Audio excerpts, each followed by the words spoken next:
quite a while ago, when Lucifer and a few other fallen angels opposed God in paradise, they were crushed by God's military and promptly cast down into hellfire.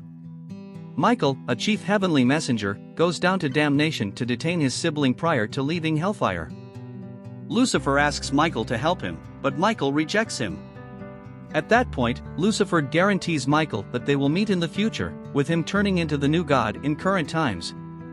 Lauren Milton composes a postulation in light of her own exceptional assessment of good and underhanded. She moves toward her teacher to acknowledge her proposition, but the speaker turns down the solicitation, saying that the proposition is off base and can be utilized to create an exhausting film. He requested that they eat together at his place to examine the matter further. Lauren declines and leaves disheartened, while simultaneously countless individuals are assembled to observe the new showcase of the cover of Turin in a show. Father Marconi, a companion of Lauren, gives her admittance to the cover's entry and subtleties the skirmish of the heavenly messengers with a sculpture of Michael overcoming Lucifer. Lauren has misgivings about the sculpture, and she contends with Father Marconi that evil is a power from inside people and not outside. Anyway, she remains back to draw pictures of the workmanship in the meantime.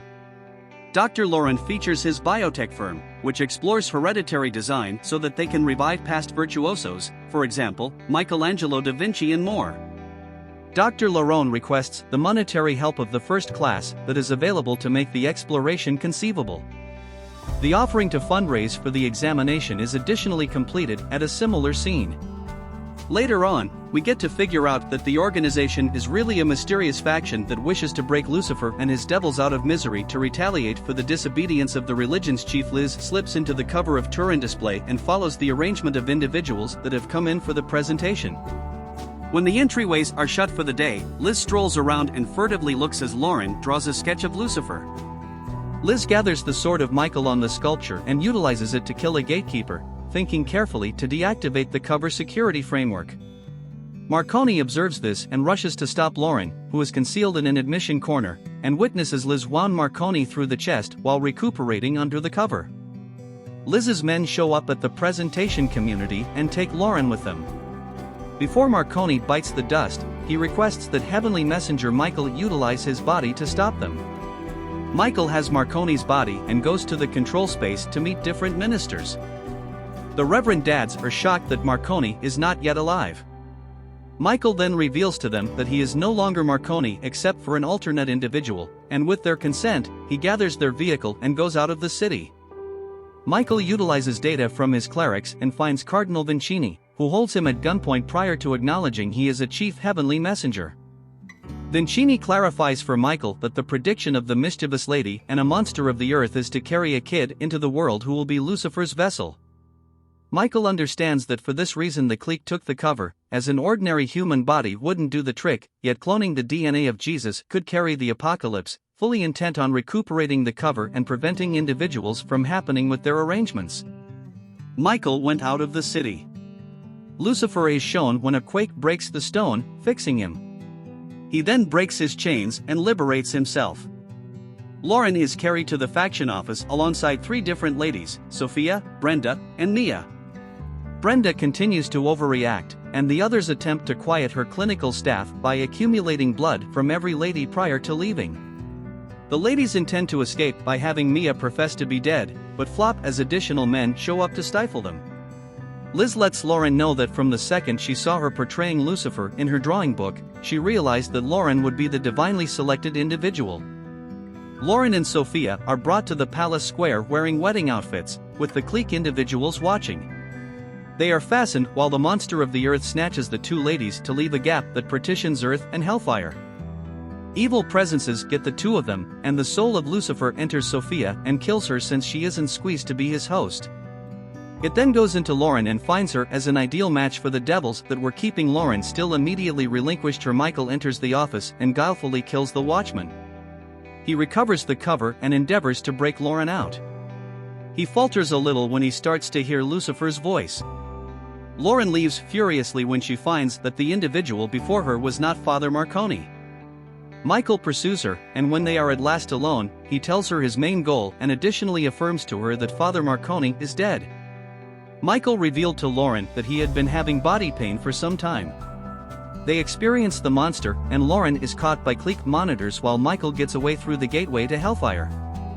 He experiences Mammon and 3 other fallen holy messengers who make sense of the fact that Michael is currently caught and that the clique will win by welcoming Terrible. The fallen holy messengers undermine Michael, saying that he would never leave Hellfire from now onward. They leave, and Michael is drawn closer by people who were caught in past fruitless penances.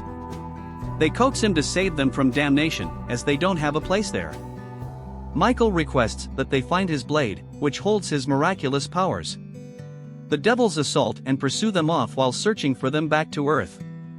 Liz clears up the entire circumstance for Lauren, enlightening her concerning Lucifer's imprudence, why he was legitimate in betraying God, and that her penance will be the most brilliant to mankind.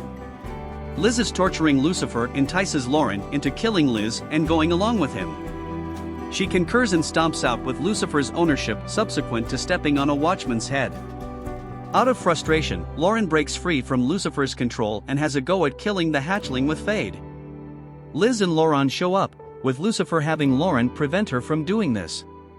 In the meantime, the youngsters track down Michael's sword, and before Mammon and his fallen heavenly messengers show up to stop them, Michael acquires his powers and kills one of the fallen before they retreat. He vows to later get to save the kids and flies once again to Earth.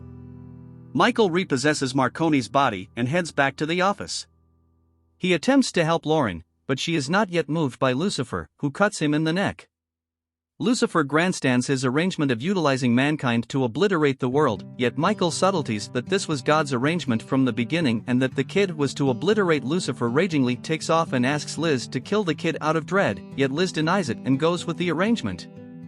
Lauren later brings forth a solid child, and Liz removes him to the square, having the monster of Earth discard Lauren in the gap to Hellfire.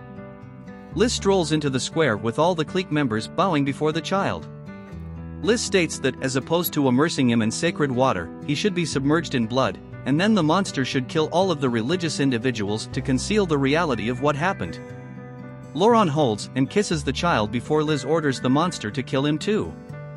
Michael saves Lauren, and the 2 assault Liz saves the kid, to which Michael comes clean with Liz. She denies it, and Lauren drives away with the child, with Michael going to the gateway to close it. Many fallen holy messengers and evil presences make for the entryway while Michael closes it and is gone after by the monster who resumes it. Michael then annihilates the entry, utilizing unused explosives intended to dispose of proof of miseries, killing the monster and annihilating the office. Vincini sees this and celebrates.